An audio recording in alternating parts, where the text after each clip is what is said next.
গত শুক্রবারের আগের শুক্রবার এই মসজিদে আশেপাশে বোধহয় হাউজিংয়ে থাকেন কোন এক ভাই এসে আমাকে চোখের পানি মুছতে মুছতে বললেন, ভাই ৬,০০০ টাকা আছে আপনার মসজিদ কমপ্লেক্সের জন্য, সরি ৮,০০০ টাকা আছে, এটা টাকাগুলো নেন। তো আমি নিয়ে আমাদের সহকারীকে দিলাম। ভদ্রলোক বললেন যে আমার একটা ছেলে ছিল, সে ব্যাংকে বোধহয় টাকা জমাইছে বা কেউ দিছে, সেখান থেকে সে বলছে এটা আমি মসজিদ কমপ্লেক্সে দেবো ওনাদের। তো ও ৭,০০০ টাকার সাথে আমি ১,০০০ যোগ করলাম, এটা আপনি নেন। তো ছেলের কি হয়েছে? ও বলে যে ছেলে আপনার হাতে দিতে চাইছে, কিন্তু সে হাসপাতালে বেডে শুয়ে আছে।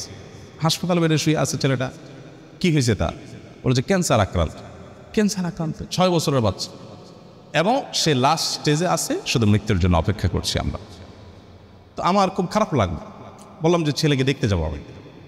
পরের দিন গেলাম হাসপাতাল, আলমারার হাসপাতালে গেলাম। হাসপাতালে যাওয়ার পর যে দৃশ্য দেখলাম আমি, ছেলেটা মারা গেছে কয়েকদিন আগে। এই এলাকার মহল্লার মানুষ উনি এখানকার। তো সেই দৃশ্য দেখে আমার সাথে আরও একজন গেছেন, যারা গেছেন কেউ নিজেকে ঠিক রাখতে পারেন নাই। প্রত্যেকটা মানুষ কাঁদছিলেন, এত কষ্ট হচ্ছে বাচ্চাটার, মানে দেখার মতো কোনো দৃশ্য না। ৬ বছরের একটা বাচ্চা, কত বড় পরীক্ষা মা বাবার জন্য। আল্লাহ তাআলা আপনার বাচ্চাকে খুশি রাখছেন, ভালো রাখছেন, আপনি জুমা পড়ে গিয়ে বাচ্চার কপালে চুমু খাবেন, তাকে কোলে নেবেন, তাকে পাশে বসিয়ে আপনি খাবার খাবেন, খাবার তুলে দিবেন, বিকেল হয়তো ঘুরতে যাবেন, হয়তো তার পরীক্ষা আছে, কালকে পড়ালেখা আছে, তাকে পরামর্শ দিবেন। আল্লাহ আপনাকে কত সুন্দর একটা সাস্টেইন, কত সুন্দর একটা আপনার কি বলে এটাকে, ভারসাম্যপূর্ণ স্বাভাবিক একটা অবস্থা দিয়েছেন। এইরকম নেয়ামত যদি আপনি খোঁজেন, তো একটা ডায়েরি নিয়ে বসলে ডায়েরির পাতা শেষ হয়ে যাবে, কিন্তু আল্লাহ নেয়ামত লিখে শেষ করতে পারবেন না। একজন তার স্কিনে সামান্য একটি সমস্যা হয়েছে, জটিল কিছু নাই, স্কিনে মাত্র, বডির উপরে, এইটুকুর জন্য তার জীবন দুর্বিষহ হয়ে যাচ্ছে।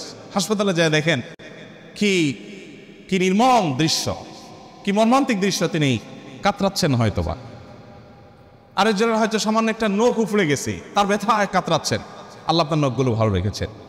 আল্লাহ তাআলা এমনি এমনি কোরআনে বলেন নাই, গোটা পৃথিবীর সমস্ত পানিকে যদি কালি বানাও আর সকল গাছকে যদি কলম বানাও এবং লিখতে থাকো আমার নেয়ামত, তোমার গাছ একসময় শেষ হয়ে যাবে, তোমার নদী নালা সমুদ্রের পানি শুকিয়ে শেষ হয়ে যাবে, এরপরে যদি আবার তোমাকে দেওয়া হয় এগুলোর ডাবল, সেগুলো শেষ হয়ে যাবে, কিন্তু আমার নেয়ামত লিখে শেষ করতে পারবা না।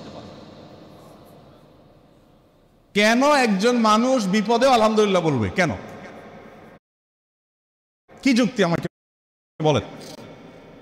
একজন মানুষ আছে না, নানান কষ্টে মানুষ থাকে না, নানান মুসিবতে থাকে না, আমাদের কাছে আসে মানুষ, ভাই এ বিপদ সে বিপদ। তা আমরা বলি ভাই ধৈর্য ধারণ করেন, বিপদেও আলহামদুলিল্লাহ বলতে শিখেন। কেন বিপদে আলহামদুলিল্লাহ বলবে বলেন? বেচারা রোড অ্যাক্সিডেন্টে তার পাটা ভেঙে গুঁড়া গুঁড়া হয়ে গেছে, যাচ্ছিল জরুরি কাজে, চাকরিটা ছুটে গেছে এই অ্যাক্সিডেন্টের কারণে, আরো বহু ক্ষতি হয়েছে। আপনি অবস্থায় যে বলতেছেন ভাই সকল অবস্থায় আল্লাহ শুকর আদায় করতে হয়, আপনি আলহামদুলিল্লাহ বলেন। কি যুক্তি আছে বলেন তো? বেটা মরতেছে, আপনি বলেন আলহামদুলিল্লাহ বলেন। বলেন এই আলহামদুলিল্লাহ বলাটা যৌক্তিক না অযৌক্তিক? কেমনে যৌক্তিক? এটা মরতেছে, আপনি বলেন আলহামদুলিল্লাহ বলেন। আলহামদুলিল্লাহ তো খুশির জন্য না বলবে, হ্যাঁ, এর থেকে খারাপ হতে পারতো। This is the point. আপনার বাসার চুরি হলো, চোরে যা ছিল ফোন টোন যেগুলো যেগুলো নেওয়ার মতো স্বর্ণ গয়না সব নিয়ে চলে গেছে, ঈদের মধ্যে বাড়িতে গেছেন সব নিয়ে চলে গেছে। আপনি যখন দেখলেন সব চোর নিয়ে গেছে, আপনি বললেন আলহামদুলিল্লাহ। এখন বাহ্যিকভাবে মনে হচ্ছে যে পাগল নাকি রে, সব চোর নিয়ে গেছে, সে বলে আল্লাহ শুকর। খুশি হয়েছেন আপনি? এই আল্লাহ শুকরের যৌক্তিকতাটা কোথায় বলেন তো? যৌক্তিকতা হলো চোরে অনেক কিছু নিয়ে গেছে, ঠিক আছে, ফ্যানটা খুলতে পারে না, আলহামদুলিল্লাহ। যদি ছেঁচড়া চোর হইতো, ছোট লোক চোর হইতো, যে বাড়িতে গেছে গ্রামের বাড়িতে সারা রাত ধরে ফ্যান খুললি বা সমস্যা কি, সেও তো বাঙালি হিসাবে তত টাকা পাবো। আমার খাটগুলো আছে, হাড়ি বাতিলগুলো অন্তত রেখে গেছে, অনেক কিছু রেখে গেছে। অনেক চুরিতে এরকম হয় যে উপরে ছাদ আর নিচে ফ্লোর ছাড়া সব রেখে চলে যায়, এরকমও তো হইতে পারতো। আর চুরি না হয়ে যদি এখানে অগ্নিকাণ্ড হইতো আর আগুনে সব ছাই হয়ে যেত, ভূমিকম্পে সব মাটির নিচে ধসে যেত, তাহলে কি হতে পারতো? তো তার চাইতে তো আমি ভালো আছি আলহামদুলিল্লাহ। এই জন্য ইমানদার কখনো দুঃখে থাকতে পারে না।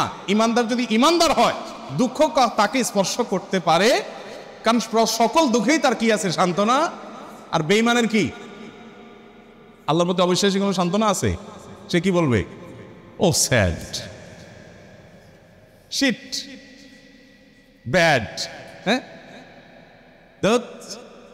গালিগালাজ করে, অস্থির হয়ে ভাঙচুর করে। বেচারা কোনো সান্ত্বনা আছে কপাল পড়া? আল্লাহ এই জন্য কোরআনে বলেছেন যালিকা বিআন্নাল্লাহা মাওলাল্লাযীনা আমানু, এটাই কারণ যে ইমানদারদের এক অভিভাবক আছেন মহান আল্লাহ, তার সব রাস্তা বন্ধ হয়ে গেছে, সে জানে আসল রাস্তা এখনো ওপেন আছে, তাকে কেউ হারাতে পারে না, শেষ মুহূর্তে পর্যন্ত সে আল্লাহর কাছে সাহায্য চায়। সেদিন এক ডক্টরের কাছে গেলাম, প্রফেসর, সিনিয়র মানুষ, তিনি দীর্ঘ সময় আমাকে বোঝাতে লাগলেন বিভিন্ন বিষয়, আল্লাহ কিভাবে আমাদেরকে সৃষ্টি করেছেন। আমি তো সায়েন্সের ছাত্র না, মুগ্ধ হয়ে গেলাম শুনে, সুবহানাল্লাহ, কিভাবে সম্ভব আমরা যে খাবার গ্রহণ করি সেগুলো কতগুলো ধাপে মল হয়ে মূত্র হয়ে আমাদের শরীর থেকে বের হয়, তার আগের ধাপগুলো কি, কিভাবে এগুলো আল্লাহ রাব্বুল আলামিন এইভাবে সেট করলেন। এটা এইভাবে কাকতালীয়ভাবে হতে পারে না কোনো পরিকল্পনা ছাড়া।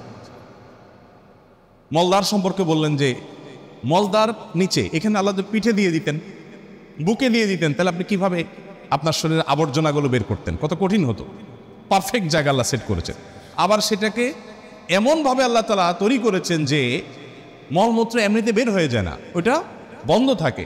আবার যাতে বের হওয়া সহজ হয় তার জন্য পানি যতটুকু প্রয়োজন মলের সাথে ততটুকু দেওয়া হয়, আঠালো পদার্থ তৈরি হওয়ার ব্যবস্থা করা হয়, না হলে এটা ছিঁড়ে যাবে, ফেটে যাবে। মানে কত কিছু যে আছে। প্রায় 2.5 ঘন্টা, আমি একটা রোগী, আমাকে উনি 2.5 ঘন্টা সময় দিলেন। অবশ্য রাতে অন্য রোগী ছিল না কেউ, সব শেষ রোগী ছিলাম আমি। 2.5 ঘন্টা উনি আমাকে বোঝালেন এবং আমি মুগ্ধ হয়ে গেলাম, সব ভুলে গেছি আমি কাজ কাম বাদ দিয়ে। সুবহানাল্লাহ। বললেন যে ভাই, আল্লাহ তাআলা কি নিয়ামত আপনার ভিতর দিয়ে রাখছে, আপনি এটা বুঝেন তো আপনার কপাল সিজদায় অবনত এমনিতেই হয়ে যাবে। তো আল্লাহর স্মরণের অংশ হিসাবে এগুলো, যে আল্লাহর কুদরত নিয়ে চিন্তা করা। আর সব বাদ দেন, আল্লাহ আমাকে হাত পা সুস্থ রেখেছেন, কত মানুষ অসুস্থ, কত মানুষ অসুস্থ, কত মানুষ বিভিন্নভাবে আক্রান্ত।